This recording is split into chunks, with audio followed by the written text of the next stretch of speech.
Hey everybody! This week I want to talk about casting conventional reel. So this is a talent that takes a lot of practice. If anybody tells you they just, picked up the conventional setup and started throwing 100 yards, they are just making it up. There's no way. Casting conventional is something that you have to practice, just like any other skill.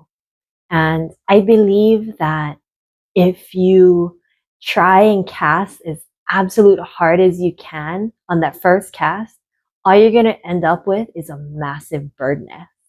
It takes time to dial in the technique of when to release the spool, when to, slow down the spool, when to stop the spool, trying to figure out, where to place your thumb or when to release your thumb so you don't end up getting a blister all burn on your thumb because the line was going out so fast and it was too hot. I think that the best advice anybody can give you when it comes to casting conventional and learning how to cast is actually try it, but don't try and cast a million miles. Go ahead and actually just lob that lob the weight out there. Don't try and cast far. Just by practicing that casting motion, you're actually going to be getting some good reps in terms of figuring out, timing of things, figuring out thumb placement. And most of all, I think letting your body get used to that motion because it's definitely different than casting a spinner. Getting used to the body movement of casting a conventional is something I think that takes time to figure out. And personally, I would recommend starting on the sand because when you're on the rocks, it's actually a little bit harder. And that's because you're not going to be able to just drag the weight on the sand and just lob it, to just cast it. For the most part, you're going to have to do a pendulum swing. And that takes even more timing and practice. Being able to figure out when to lean back and let the weight go back and when to bring it forward when the weight is at the back of its descent is going to be another skill to practice. So my recommendation would be to start off casting just, on a sand beach, not trying to cast a million miles. You don't even need to worry about putting a hook on. I would just recommend, tying a lead onto the line and casting it out there. It doesn't take anything really fancy. In terms of after you've practiced a little bit and kind of got it down, I would say maybe start throwing half speed and then increase that to 3/4 speed.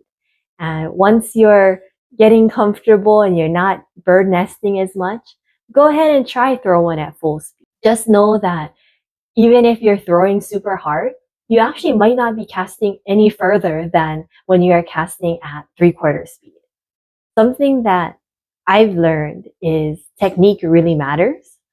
So being aware of how far your lead is from the tip of your pole, figuring out if you want to leave the lead, straight back parallel with your rod, or if you want to have it maybe come out at a 90-degree angle. All of those things are techniques, or it helps to increase or decrease the way that you cast. I personally would recommend also paying attention to your feet, the the steps you take prior to casting. Some people do left, right, left. Some people do right, left, right. Some people do almost like a toe tap.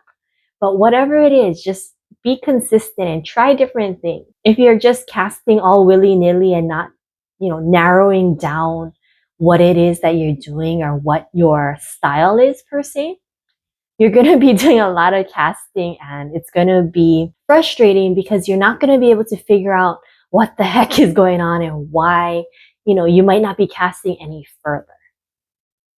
One thing to think about is if you're casting right all of the time, there's a good chance you're letting go of the spool, or you're letting go too early when you're casting, and that's why it's going to the right.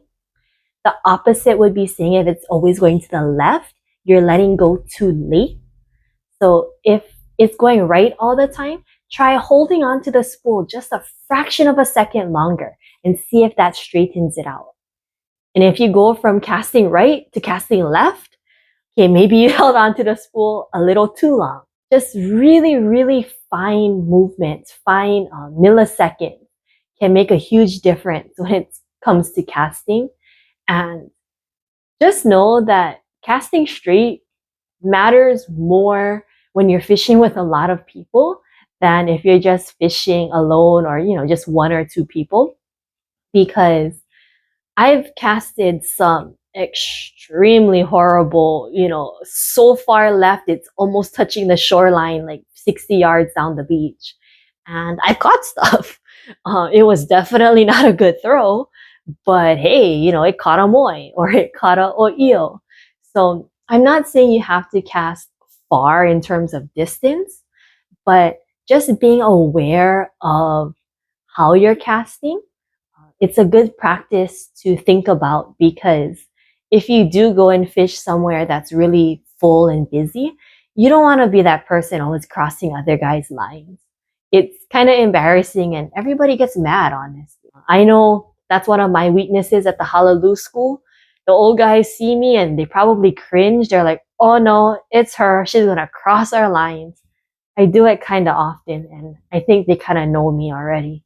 Not a good thing.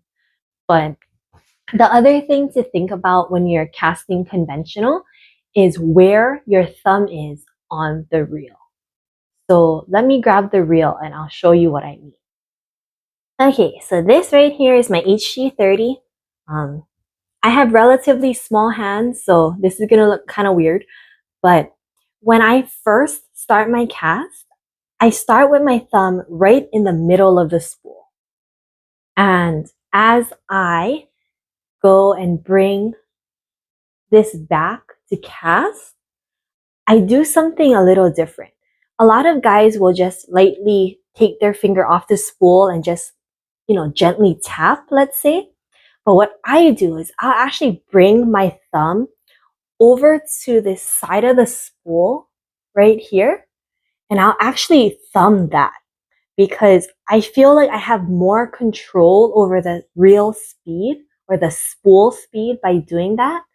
And it's also not as abrasive, or I guess you're less likely to burn your thumb because the line isn't constantly rubbing up against your thumb.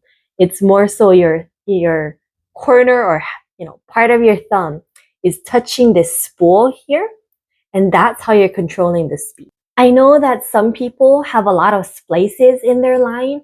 It's not, one continuous spool.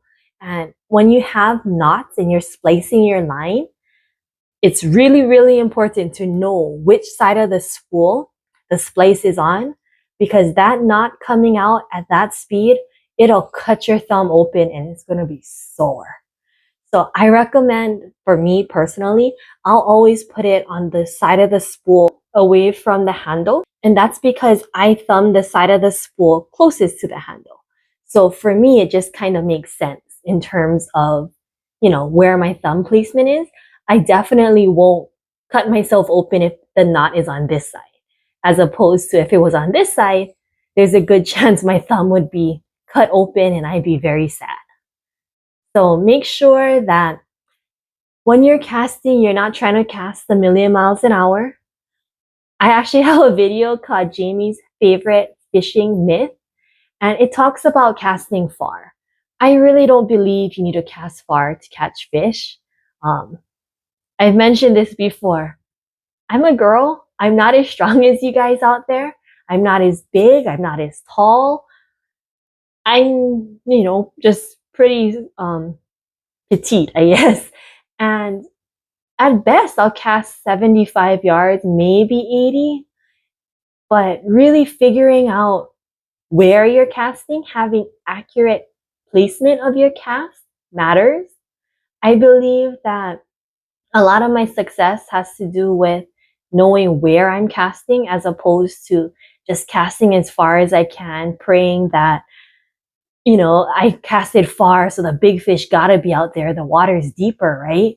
Like, I don't believe um, that you have to just get it as far out as possible. Because if that was the case, I think more canoers, more paddle out guys would be more successful. Because hey, they're out there in the deeper water, but what are they actually showing for it? I cannot justify that what they're doing is producing more fish. I think knowledge has a lot to do with it. So try some of these things out. Try to thumb the sides of the spool rather than the line. If you're just learning to cast, don't try and go all Iron Man and try and cast, 100 yards the first time. Slow it down. Try to get the momentum going. Try and get the body motion going. Try and get the thumb placement going. And remember, if you're casting really, really right, you're probably letting go too early. And if it's going way to the left, you're letting go too late. I hope some of these things help you out and you're able to figure out how to improve your casting. And if you have any questions about casting, feel free to message me. I'd love to try and help you folks out. So I hope you learned something this week, and I'll see you folks next week.